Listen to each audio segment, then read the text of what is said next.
Hi everybody, happy Friday. I think it's Friday anyway. I wanted to make a video going over the movements of the Five Tibetans.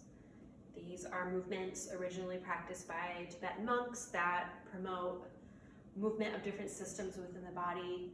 It's a great supplement to your yoga practice, especially on those days where even if you are at home, if you have kids or a lot of things going on, maybe you don't have the time to fit in a whole class, or maybe you just don't want to practice. You can fit these in. It takes 15 or 20 minutes. I'm going to attach a link to a PDF file of the book about the Five Tibetan rites. It's very short. You can read it in maybe an hour, maybe less, that talks about the origin of these movements, what they do. It gives you some more information about the movements themselves, but my teacher, Mary Jarvis, has made some adjustments to those movements because we are yoga practitioners, we're used to moving. So what I'm going to show you is going to be a little bit different from the book, but I think that all of us that are in this group, we're a little bit more elevated movement-wise, so you can totally handle this. But if you're at home and you are struggling with some of these movements, the book has more modifications for you. So read it, it's a good story. The sixth Tibetan, FYI, a little bit weird, so if you read that and you're like, what is this? Don't worry, you just have to worry about the five. The first of the Five Tibetans, you're gonna spin.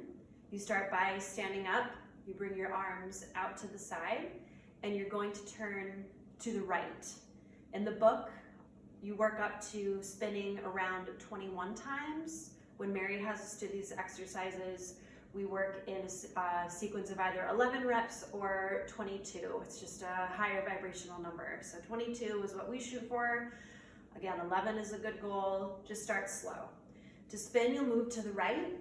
You can go as fast or as slow as you want with these movements. Some people do the whirling dervish, they move really quick. I like to go slow with these. Again, I'm not going to do the full 22, I'm just showing you the movements. So that's one, it's very simple. After you do each Tibetan, I suggest just laying down, taking a savasana, breathing slow. The second Tibetan is similar to a plow pose. Here the focus becomes on the throat choking sensation. So throat is choked, legs come up. For some of you, this is going to be it. You start here, you lower the legs, and you open up the throat. Then you tuck the chin, legs up, lower down, open up the throat. For those of you that have no problem, you'll keep going. You tuck the chin, leg up, butt up and over. Then you uncoil, chin opens. Tuck the chin, legs up, butt up and over. Focusing on the throat choking. Again, even if it's just this, on the same path as everybody else. You do 11 of those, working up to 22, or as many as you can handle. If you notice that you're feeling a little bit dizzy, just stop. Stop where you start to feel dizzy, rest, and move on to the next one, and you'll progressively be able to add more movements. The third Tibetan is basically everything we tell you not to do in the 26 and 2, the Bikram style class. You'll start by standing up on the knees, hip width distance apart. Toes are up in this one. Hands on the back of the thighs. Again, we're going to focus on that tucking of the chin. So the throat is choked. You'll go all the way back as far as you can, straight spine. Then you open up the throat and bring it forward. Tuck the chin, hinge back, spine straight, open it up into a camel. Some of you, on the way back, this is it. Then you open it up. You go back as far as you can, keeping the spine straight. You don't want to round. You go back as far as you can, spine straight. Then you open it up into a backward bend. And you'll do 11 of those, working up to 22. After each one, I like to take a savasana, focus on my breathing, let everything settle back down. Fourth Tibetan. Again, I'm just going through these really quickly so that you can see what the movements look like. Check them with the book and then do them as you're ready. Fourth Tibetan, you'll start with legs out straight. My feet are hip width distance apart. Hands are close enough that my thumb and my index finger, they're underneath your thigh, where your butt and your thighs meet. Again, the throat choking, oh, the cats are fighting.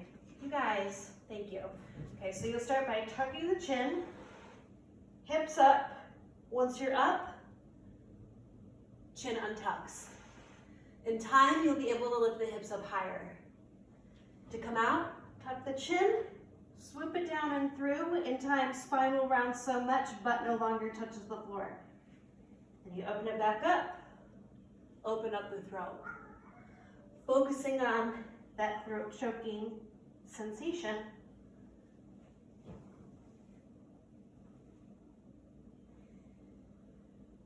Okay, some of you, anatomy, lack of rounding in the spine, butt will swipe against the floor.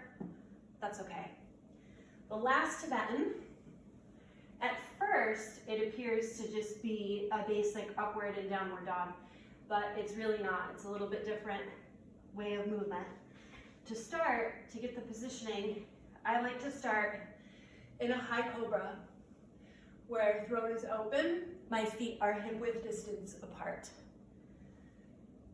To move, I suck my stomach in, tuck the chin, come up high on the toes, heel down, throat is still choked. To come out, heels up, I round the spine in, and I untuck the chin. Tuck the chin, stomach in, butt up, heels down. Butt up, heels up, bring it forward, boom. And you can go as fast or as slow as you want. You know, that is up to you. And don't worry if heels don't quite touch the floor. You just start with where you can and you work on it. And then once you're done, if you're 11 or you're 22, you just give yourself a moment to rest. So these movements are designed to get the energy body moving. It sounds a little bit airy-fairy saying that, but you'll notice right off the bat, especially with the spins, that you're going to feel maybe a little bit dizzy, a little bit off. My recommendation with the spins, I personally hate those. I only do about 4 or 5. They make me feel really sick. So I do a couple, and right when I have that first little sense of feeling dizzy, I stop and I lay down. You don't want to carry that dizziness with you through every single Tibetan. It is just a little bit overwhelming. So if these are new for you, there's something that you want to add. Even if you only do 4 or 5 of each movement, as long as you do them in order, you get the same benefits as those of us that are able to do 11 of each movement or 22 of each movement. And again, they don't take very long to just fit into your day. I just wanted to touch base with you guys and give you something else to do as part of this group. I know that today has been a little bit of a down day for me. I just don't feel like moving, but I can do this for 10 or 15 minutes. So again, this video is here is just to refresh you on the movements if you forget. I'm going to post the link to the PDF. If I'm able to, I'm going to attach it as a file right to the group directly so that you can access it no matter what.